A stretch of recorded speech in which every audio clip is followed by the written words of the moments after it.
কিছুই যায় আসে না, কত ক্ষত শুকিয়ে গেছে পরিচর্যা ছাড়াই। সময়গুলো অতীত হবে, আমি এমনিই সেরে উঠবো, ব্যাপার না।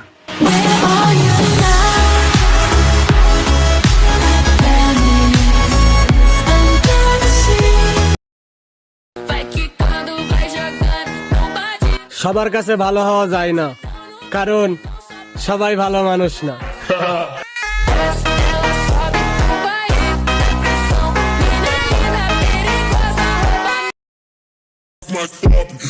এখন আমাদেরকে ইমপ্রেস করার জন্য যেসব মেয়েরা নায়িকার ভাব নেয়, তাদেরকে এক সময় আমরা কাপড় ছাড়াই ঘুরতে দেখছি।